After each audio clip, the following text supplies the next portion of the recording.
How to select the dealers? விற்பனை சில்லறை விற்பனையாளர்கள், அதாவது சேல்ஸ் கவுண்டர்ஸ். மிக சாதாரண தொழில் உற்பத்தியாளராக இருக்கவரை நல்ல விற்பனை அளவுக்கும் கொண்டு வர முடியும். யாரால? இந்த ரீட்டைல் கவுண்டரில் இருக்கிறவங்களால, ரீட்டைல் கவுண்டர்ஸ்னால, ரீட்டைல் கவுண்டரில் இருக்க விற்பனையாளர்களால்.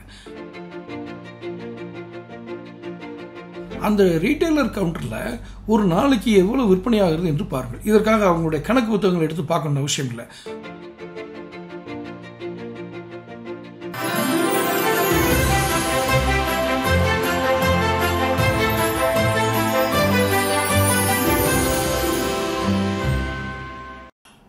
வணக்கம் தமிழகம் டைம்ஸ் நேயர்களே. How to select the dealers? விற்பனை சில்லறை விற்பனையாளர்கள், அதாவது சேல்ஸ் கவுண்டர்ஸ். எப்படி வேணாலும் அழைக்கலாம். ஒரு விற்பனை செய்யக்கூடிய இடம் சில்லறை விற்பனை. சில்லறை விற்பனைனா ஒரு மொத்த விற்பனையாளர் என்பது வேறு, அது உங்களுக்கு வித்தியாசம் தெரியும். How to select the dealers ரொம்ப இம்பார்ட்டன்ட். ஏன்னா இந்த டீலர்ஸ் பாட்டம் லைன் இவங்க தான் நேரடியாக, இவங்க ரெண்டு விதத்தில் நம்மளை ஒரு பாதிப்புகளை ஏற்படுத்துவாங்க. ஒன்று, இந்த வாடிக்கையாளர்களை கன்வின்ஸ், ஒரு ப்ராடக்ட்டுக்கு கன்வின்ஸ் பண்ணணும், மாற்றணும் அப்படின்னாலும் இந்த ரீட்டைல் கவுண்டர்ஸில் இருக்கிற ரீட்டைல் கவுண்டர்ஸ் தான் செய்யும். அதுலேயும் முக்கியமாக அந்த ரீட்டைல் கவுண்டர்ஸில் இருக்கிற salesman. The retail counter salesman is very very very very important. மிக எளிதாக ஒரு பிராண்டை வச்சிடவும் முடியும், வளர்க்கவும் முடியும். மிக சாதாரண தொழில் உற்பத்தியாளராக இருக்கவரை நல்ல விற்பனை அளவுக்கும் கொண்டு வர முடியும். யாரால? இந்த ரீட்டைல் கவுண்டரில் இருக்கிறவங்களால, ரீட்டைல் கவுண்டர்ஸ்னால, ரீட்டைல் கவுண்டரில் இருக்க விற்பனையாளர்களால். மிகப்பெரிய பிராண்ட் எஸ்டாப்ளிஷ் ஆகிருக்கு, அவங்கள ஒன்றும் இல்லாமல் கூட ஆக்கிடுவாங்க. எல்லாம் human touch, the manual, the psychology of the customer அவங்களுக்கு நல்லா தெரியும். ரீட்டைல் கவுண்டரில் வியாபாரம் பண்ணுறவங்களுக்கு என்ன சொன்னால் இவர் கன்வின்ஸ் ஆவார்னு தெரியும். அதுவும் அந்த கல்லால் உட்காந்துருக்கவங்களுக்கு அதோட அதிகமான அனுபவம் இருக்கும். அந்த சேல்ஸ் பர்சனுக்கு இன்னும் அதிகமாக உளவியல் புரிஞ்சிருக்கும், வாடிக்கையாளரோட உளவியல். அதில் how to select the dealers அப்படிங்கிறதுல வெரி இம்பார்ட்டன்ட். டீலர்ஸ் பாயிண்ட் சில்லறை விற்பனை நிலையம் என்பது ஒவ்வொரு தொழிலுக்கும் ஒவ்வொரு ப்ராடக்ட்டுக்குமே ரொம்ப முக்கியமானது. அவர்கள் உங்களுடைய பிராண்ட் இமேஜையே மாற்றிடுவாங்க. எப்படி வேணாலும். அதை எதிர்மறையாக செய்பவர்கள் மிக குறைவு. ஆனால் நேர்மறையாக செய்தால்தான் அவங்களுக்கு பணம் கிடைக்கும். எதிர்மறையாக பண்ணி என்ன பண்ண போகிறாங்க? அதனால் நீங்கள் டீலர் எப்படி, ஒரு டிஸ்ட்ரிபியூட்டர் டீலர் எப்படி செலக்ட் பண்ணுறது?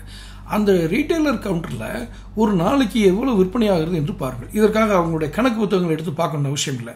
ஒரு 1 hour மேக்சிமம், ஒரு மணி நேரம் அவர்களுடைய கடையில் நீங்கள் அமர்ந்து பேசி கொண்டிருந்தால், அங்கு நடப்பவற்றை கூர்ந்து கவனித்தால் உங்களுக்கு தெரிந்துவிடும் இவர்கள் இப்படித்தான் வியாபாரம் செய்கிறார்கள். வரும் வாடிக்கையாளர்கள் எவ்வளவு திருப்தியாக செல்கிறார்கள் என்று பாருங்கள்.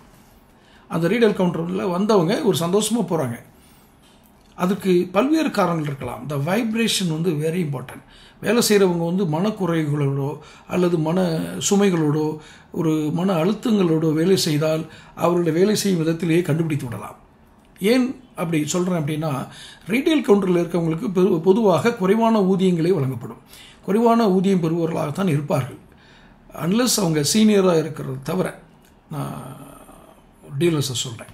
அவர்கள் குறைவான ஊதியம், ஆனால் மிகுந்த சவாலான ஒரு பொருளாதார வாழ்க்கை என்று வாழ்ந்து கொண்டு இருப்பார்கள். சிலர் அதை மறந்துவிட்டு தொழில் என்று வந்துவிட்டால், வேலை செய்கிற இடத்துக்கு வந்துட்டாங்கன்னா ரொம்ப சின்சியராக ஒர்க் பண்ணுவாங்க.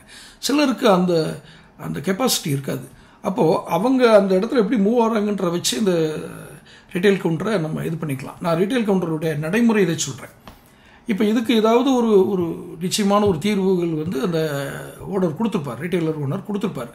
அப்படி கொடுத்துருந்தால் அல்லது ஏதோ ஒன்று அவங்க பேசியிருப்பாங்க. ஸோ இந்த டீலரை கண்டுபிடிக்கும் போது ஏன் இது சொல்கிறேன்னா, கீ பாயிண்ட்ஸ் இது. அந்த ரீட்டைல் கவுண்டர் எப்படி செயல்படுதுங்கிறத கொஞ்சம் ஊர்ந்து கவனித்தால், இங்கு நம் பொருள்கள் மிக எளிமையாக விற்பனை செய்யும் வாய்ப்பு இருக்கிறது என்று நீங்கள் கண்டுபிடித்து விடலாம். சில கடைகள் இருக்குது. சில கடைகளுக்கு போனால், அதாவது ஒரு பஜாரில் ஒரு வியாபார டீலர்ஸ் நிறைய இருக்கிற டீலர்ஸாக இருக்கிற ஒரு வீதின்னு வச்சுக்கோங்களேன். அந்த வீதியில் சில கடைகளில் கூட்டம் அலைமோதும். சில கடைகளில் ஒருத்தருமே இருக்க மாட்டாங்க. அவர் அந்த சேல்ஸ்மேனும், அந்த ரீட்டைல் கவுண்டர் சேல்ஸ்மேனும் ஓனர் மட்டும் இருப்பாங்க. அவர் அங்கே முன்னாடி இருக்க பலகையில் கையை ஒண்டி இப்படி உட்காந்துருப்பார். யார்? சேல்ஸ்மேன். ஓனர் ஏதோ உட்காந்து கணக்கு பார்த்துட்ருப்பார். அங்கே விற்பனை சரியாக சில்லறை விற்பனை நடக்காது. அதுக்கு 2 காரணம் இருக்குது. ஒன்று, அவங்ககிட்ட வந்து அந்த மாதிரி ஒரு பெரிய பொருட்கள் இல்லை, முக்கியமான பொருட்கள் இல்லை, அல்லது அவங்களுக்கு அந்த அளவுக்கு வியாபாரம் ரீட்டைல் கவுண்டர்ஸ் இல்லை அப்படின்னா சிலர் கடையை வைத்திருப்பார்கள், ஆனால் வெளியூர்களுக்கு அனுப்புவதில் குறியாக இருப்பார்கள். உள்ளூர் வாடிக்கையாளர்கள் இந்த கவுண்டர் சேல்ஸ் வந்து ரொம்ப கம்மியாக தான் பார்ப்பாங்க. ஆனால் அவங்களுக்கு வேறு சிறு சிறு கடைகளுக்கு மற்ற ஏரியாக்களுக்கு அனுப்புவராக இருப்பாங்க. ஸோ அது காரணம் இருக்கலாம். ஆனால் மேக்ஸிமம் ரீட்டைல் கவுண்டர்னு வச்சுட்டாலே அந்த வீதியில் ஒரு கடை வீதியில் ஒருத்தர் கடை வச்சிருக்காருனாலே ரீட்டைல் பிஸ்னஸ்க்காக தான் வச்சுருப்பார். வெளியூர்கள் போகிறதுக்கு அவர் வந்து இங்கே போய் கடை வைக்க வேண்டிய விஷயம் இல்லை. ஸோ ஒரு கடையில் மட்டும் ஏன் கூடுகிறது, ஒரு கடையில் மட்டும் கூட்டம் ஏன் இல்லை என்பதற்கு உங்களுக்கு காரணம் தெரிந்திருக்க வேண்டும். நீங்கள் கூட்டம் இருப்பதை மட்டுமே வைத்துக்கொண்டு அவர்களுடைய வியாபார அளவையோ வியாபாரத்தினுடைய நேர்மையவோ நீங்கள் தீர்மானிக்கவே முடியாது. அதை முதல்ல தெரிஞ்சுக்குங்க.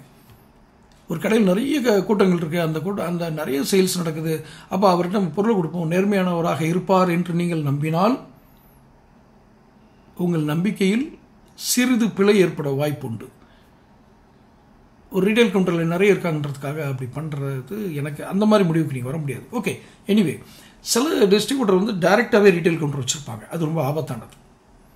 அதை பற்றி இன்னொரு வீடியோவில் சொல்கிறேன். டைரெக்டாக டிஸ்ட்ரிபியூட்டர் வந்து ரீட்டைல் கவுண்டர் வச்சுருந்தா ரொம்ப ஆபத்தானது. மற்ற சிறு வியாபாரிகள் போட்டி போட இயலாது, அவங்களால் போட்டி போட முடியாது. அது ஆரோக்கியம் இல்லாத போட்டியாக இருக்கும். காரணம், ஒரு விநியோகஸ்தருக்கு கிடைக்கிற டிஸ்கவுண்ட் வந்து நிறைய. முதலே சொன்னேன், விநியோகஸ்தர் இப்படிலாம் கேட்டு வாங்கணும், ஒரு பொருள் உற்பத்தியாளர் எப்படி விநியோகஸ்தர் கொடுக்கணும், ரெண்டுமே சொன்னேன்.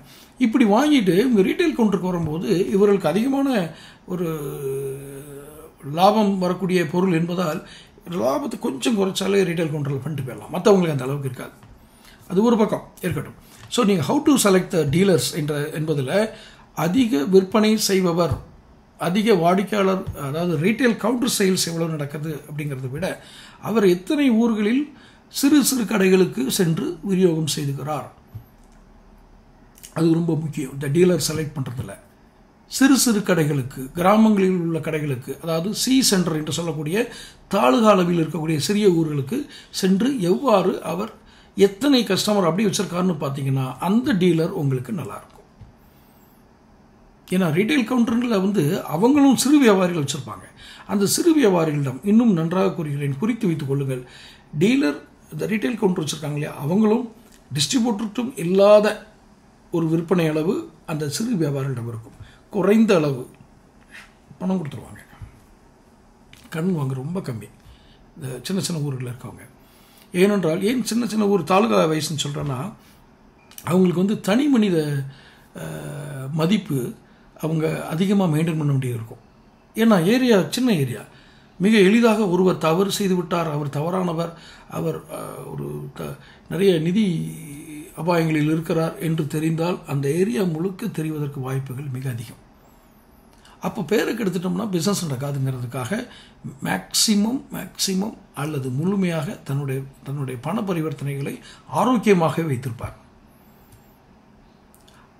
தொடர்ந்து சின்ன வியாபாரம் தான், ஆனால் தொடர்ந்து கொடுப்பார். மற்றவர்களெல்லாம் 500 எண்ணிக்கையில் உள்ள பொருட்களை வாங்குறாங்களா, 500 கிலோ வாங்குறாங்க, 1000 ஒரு டன் வாங்குறாங்க அப்படின்னா இவர்